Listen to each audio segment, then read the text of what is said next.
Macron and his theatrics with the Operation XXL. I think he's confusing it with condoms. Marseille is the equivalent of Luc Besson's film, Banlieue 13. Marseille has always been under the influence of the mafia, including all its politicians who are an integral part of this same mafia. Gaston De Ferre was a good example of a corrupt political leader to the core. I don't think Marine Le Pen nor the Pope can clean up Marseille. Marseille's French connection, a history of corruption and crime. In recent times, Marseille has been under the spotlight due to President Macron's much-touted Operation XXL. However, amidst the grandiose promises and political theater, it seems that Macron might be confusing matters, perhaps with something as mundane as condoms. Marseille, often dubbed as the Banlieue 13 of real-life France, holds a long-standing reputation for being a hotbed of crime and corruption. Its ties with the mafia run deep, ensnaring not just the underworld, but also its political elite. A cinematic comparison.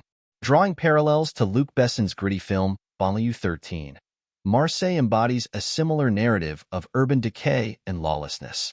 Just as the film portrays a dystopian Paris suburb overrun by gangs and violence, Marseille too has struggled with organized crime syndicates dominating its streets and neighborhoods.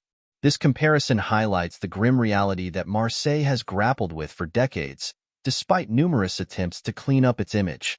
The grip of the mafia. Throughout its history, Marseille has been firmly in the clutches of the mafia, with its tentacles reaching into every aspect of life, including politics. The intertwining of criminal enterprises with political power has been a defining feature of the city's landscape.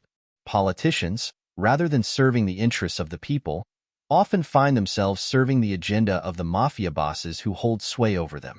A legacy of corruption. Gaston De Ferre stands out as a prime example of the deeply entrenched corruption within Marseille's political sphere. His reign as a political leader was marred by scandal and allegations of graft, showcasing the extent to which corruption had permeated the highest echelons of power. De Ferre's story is just one among many, painting a grim picture of systemic corruption that has plagued Marseille for generations. A daunting task ahead.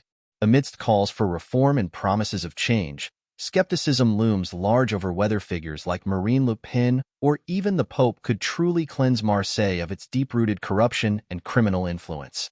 The challenges are immense, with entrenched interests and powerful networks resistant to change. Marseille's French connection with crime and corruption appears to be a tale deeply ingrained in its fabric, presenting a formidable obstacle to any attempts at redemption. Conclusion. As Macron's Operation XXL unfolds against the backdrop of Marseille's troubled history, it becomes evident that addressing the city's issues requires more than just political spectacle. It demands a concerted effort to untangle the web of corruption and crime that has long ensnared Marseille, and a genuine commitment to restoring its reputation and revitalizing its communities. Only time will tell whether Marseille can break free from its French connection with organized crime and embrace a future defined by integrity and progress.